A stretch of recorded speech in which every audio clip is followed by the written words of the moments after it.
नहीं, जैसा बताओगे वैसा गीगल लगाएंगे हम शुरू से। अच्छा ठीक है, देखते हैं। आज की इस सभा में पिछड़ा अधिकार यात्रा के आगमन पर नेता, मध्य प्रदेश सरकार में मंत्री रहे आदरणीय केसरी चौधरी साहब, हमारे दुख सुख के साथी, मेरे साथ तीनों बार जेल जाने वाले, जब मैं किसान आंदोलन में जेल गया, भाई नासिर बख्शा ने, हमारे साथी भाई नरेंद्र यादव जी, मेरे बड़े भाई आदरणीय रामकिशोर भाई साहब, अच्छा चिक्की भी आ गए, चिक्की यादव जी, चौड़ा वाले ध्रुव जी, सज्जन भाई। उसके बाद देश की आजादी के बाद वर्ग चलने लगे। अब जब वर्ग चलने लगे तो इस देश की जो सबसे बड़ी आबादी है वो पिछड़ा वर्ग हो गई, और पिछड़ा वर्ग में ही 90% कृषक समाज पिछड़ा वर्ग का है। लेकिन पिछड़ा वर्ग जब से वर्ग बना है, मैं ये मानता हूं कि राजनीति में बहुत उपेक्षित हो गया। इसका मतलब यह नहीं है कि पहले हमारा राजनीति में जलवा था, लेकिन हां, अगर हम अपने ग्रंथों को माने जिनका अध्ययन करते हैं तो राजपाट जरूर रहे। कुशवाओं का इतिहास है, सम्राट अशोक, सम्राट अशोक से बड़ा कौन राजा हुआ। यादवों का भी इतिहास है, गुर्जरों का इतिहास है, दांगी का इतिहास है, पाल बघेल का इतिहास है, कुर्मी का इतिहास है, केवट का तक इतिहास, सभी जातियों का इतिहास है पिछड़ा वर्ग के राजपाट तो रहे। लेकिन राजपाट छिनने के बाद राजनीति का पाठ क्यों आपके हाथ में नहीं आया, यह सोचने की बात है। पहले आपके राजपाट रहे और आज आप भिखारी बन गए। और भिखारी कैसे? जैसे ही मैं भिखारी कहता हूं, पिछड़े वर्ग के लोग सोचते हैं हम कहां से भिखारी हैं। मैं बताता हूं कहां से भिखारी हो। मेरे पिछड़े वर्ग के साथियों, जरा बताओ, इस मध्य प्रदेश की विधानसभा में 230 सीटें हैं। दतिया जिले की पंचायतों में तुम्हारे सरपंच सबसे ज्यादा होंगे। जनपद के चुनाव में, जिला पंचायत के चुनाव में, मंडी के चुनाव में तुम सबसे ज्यादा जीत के आओगे। लेकिन तुम्हारे पास ताकत क्या होती है? अरे मेरे भाइयों, जो सरपंच बनने के लिए एक दूसरे का सिर फोड़ते हो गांव में, आजकल एक नई परंपरा चल पड़ी, निर्विरोध बनना है तो मंदिर पे बैठ जाओ, बोली लगा लो। बोली कौन धर्म के लिए कितना देगा, कौन धर्म के लिए कितना देगा? मुझे यह समझ में नहीं आता कि हमारे अखिलेश सरपंच पढ़ने वालों ने 30 लाख की बोली लगा दी, सरपंच बन गए निर्विरोध। हमने कहा क्यों भाई सरपंच, क्या हाल है? बोले बहुत परेशान है भाई साहब, कहो विधायक सांसद से पैसा तो दिलवा दो। मतलब बोली लगा के विधायक सांसद के दरवाजे पे खड़े हो, अपनी जगह बेच दोगे, बोली लगा के सरपंच बन जाओगे, और फिर खड़े किसके दरवाजे हो? किसके? फंड किससे चाहिए? अरे मेरे भाइयों, ये जो बोली लगा लगा के पैसे खर्च करते हो, 30-30 लाख, अगर 30-30 हजार भी इकट्ठे कर लो तुम जमींदार लोग, तो इस मध्य प्रदेश में दामोदर तुम्हारी सरकार बनाने का काम कर देगा। लेकिन वो नहीं करोगे। सरपंच बनना ज्यादा जरूरी है, जनपद बनना ज्यादा जरूरी है। मेरे भाइयों, जो सरपंच बनने के लिए अपना सब कुछ लगा देते हो, मूंछों पे ताव देके कहते हो मूंछ की बात है, उस मूंछ वाले सरपंच को जो एसडीएम बैठता होगा ना, यहाँ एसडीएम धारा 144 में हटा के अलग कर देता है। कौन सी में? धारा 40 में। धारा 40 में हटा के अलग कर देता है। और वही एसडीएम विधायक और सांसद के सामने सैल्यूट ठोकता फिरता है। इस अंतर को कब समझोगे? ये अंतर तुम्हें समझाने के लिए तुम्हारा भाई दामोदर निकला है प्रदेश में। और जिस दिन इस अंतर को समझ लोगे, क्या कारण है 230 सीटों में तुम्हारी संख्या गिननी पड़ती है। हमारे दोनों प्रमुख दल, मेरा ही पुराना दल जिससे अभी तक दिल टूट नहीं पाया, नाता धीरे धीरे टूट रहा है। और टूटना शुरू हुआ विधानसभा चुनाव में। और कारण क्या था? कारण यह था कि ये जो 5 उंगलियां हैं, टॉप 5 नेतृत्व प्रदेश का, उस प्रदेश के टॉप 5 नेतृत्व में मैं ढूंढता था कि मेरा पिछड़ा वर्ग का नेता कहां है। कहां है अरुण यादव, कहां है कमलेश्वर पटेल? मैं हमेशा ढूंढता था। कहां है जीतू पटवारी? कितने टिकट हुए अरुण यादव के कहने से? इतने बड़े लीडर के कहने से कितने टिकट हुए? कितने टिकट हुए कमलेश्वर और जीतू के कहने से? ढूंढता रहा। अगर पूछो मध्य प्रदेश के टॉप 5 नेता कौन, तो टॉप 5 में से कमलनाथ जी पिछड़ा वर्ग के नहीं है, दिग्विजय सिंह जी पिछड़ा वर्ग के नहीं है, अजय सिंह जी पिछड़ा वर्ग के नहीं है, सुरेश पचौरी जी पिछड़ा वर्ग के नहीं है। ये चारों उंगली गिन लो। ना कोई आर्थिक सहायता मिली, ना कोई आर्थिक सहायता मिली, ना कोई राजनीतिक सहायता मिली, ना कोई आपको पिछड़ा वर्ग की कोई लड़ाई की बात नहीं करता है। केवल वोट के लिए पिछड़ा वर्ग को आगे किया जाता है और नेता बनने के बाद पिछड़ा वर्ग को सबसे लास्ट की लाइन में लगा लिया जाता है।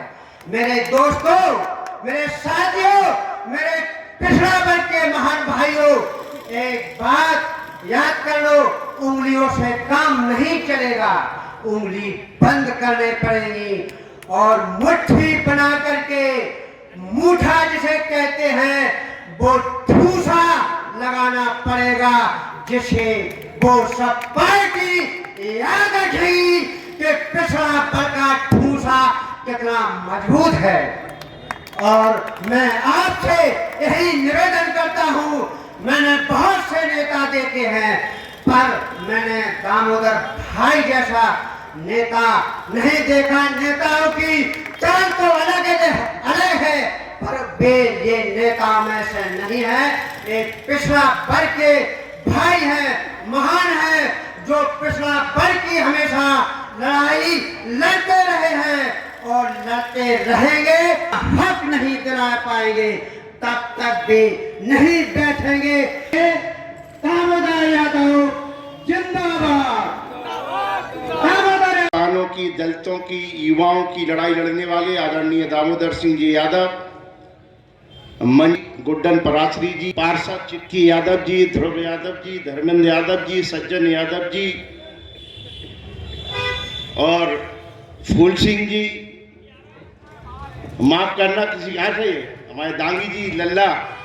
तो जैसा कि आप सब जानते हैं कि मुकेश बेरछा, जैसा कि आप सब जानते हैं कि यात्रा 28 तारीख को दतिया से शुरू होकर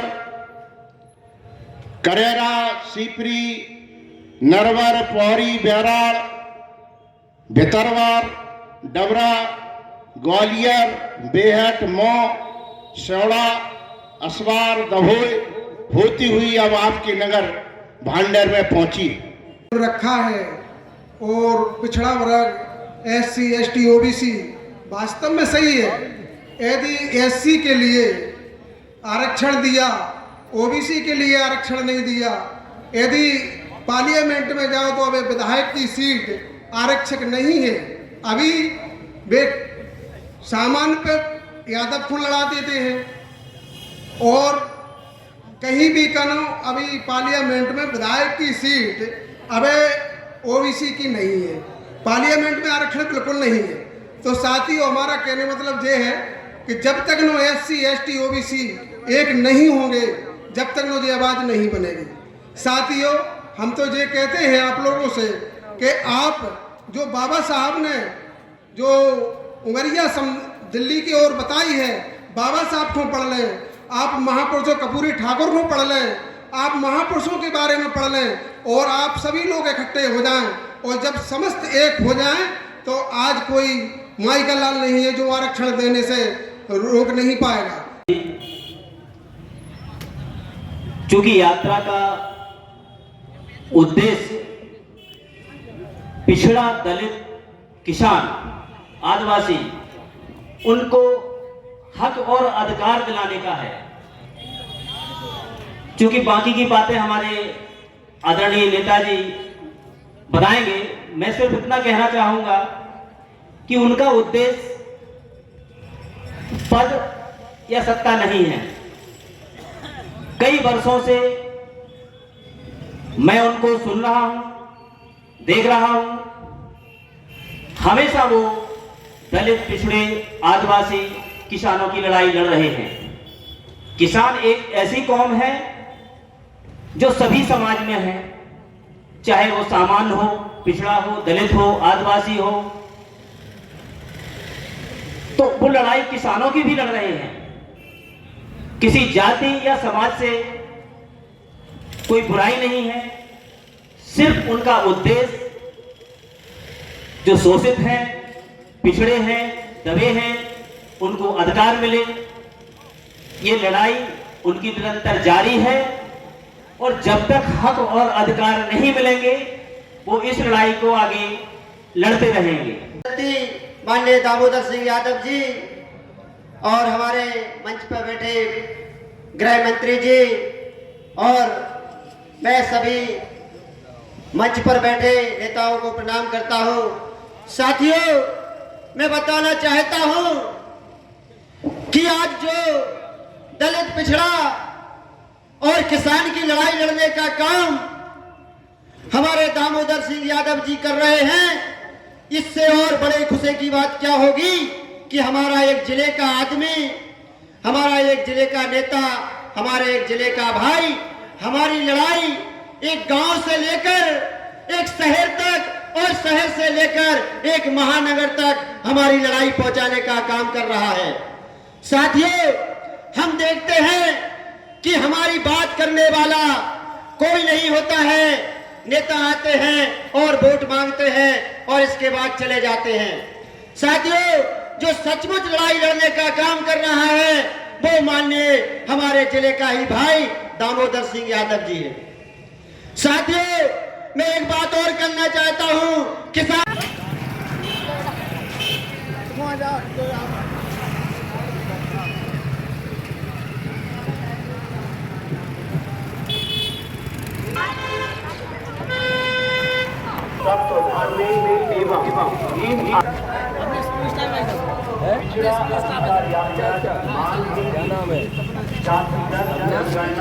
कराई जाएगी। आरक्षण किया जाए, ओबीसी को राजनीतिक आरक्षण चलो, बहुत बहुत धन्यवाद आपको। क्या हाल चाल है?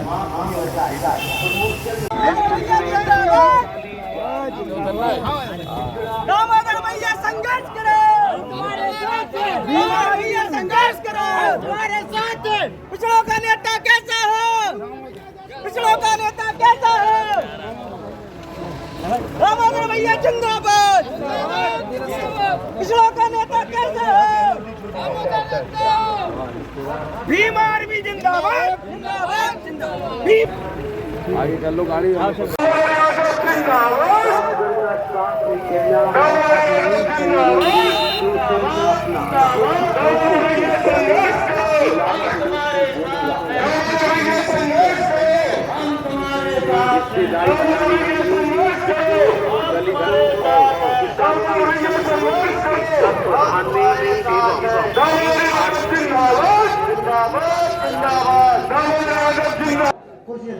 सारे लोगों से मेरा निवेदन है कि जो आसपास कुर्सी खाली पड़ी है वो सारे लोग कुर्सी पर बैठ जाएं, सारे लोग कुर्सी पर बैठ जाएं। ये जन चेतना कार्यक्रम आप सबके लिए चलाए जा रहे हैं और इन कार्यक्रमों का किसी पार्टी से कोई लेना देना नहीं कि कोई अपने वर्ग की, कोई अपने समाज की, कोई अपने अधिकारों की बात ही नहीं करना चाहता। और जो बात करना चाहता है, जो किसी भी राजनीतिक दल में काम करते हैं हमारे साथी, तो उनके स्वार्थ इतने उनके सिर पे हावी हो जाते हैं कि वो इस बात के लिए डरने लग जाते हैं कि हमारे राजनीतिक आका हमसे नाराज ना हो जाए। आपके बीच में पिछड़ा अधिकार यात्रा लेकर आपके ही भाई दामोदर यादव जी पहुंच रहे हैं और ये बात बताने की आप लोगों को जरूरत नहीं है कि कितने क्रांतिकारी व्यक्ति हैं, उनको बैठे चैन पड़ता नहीं। उनने कसम खा रखी है कि जब तक पिछड़ों को न्याय नहीं मिल जाएगा तब तक चैन से तो नहीं बैठेंगे। उन्होंने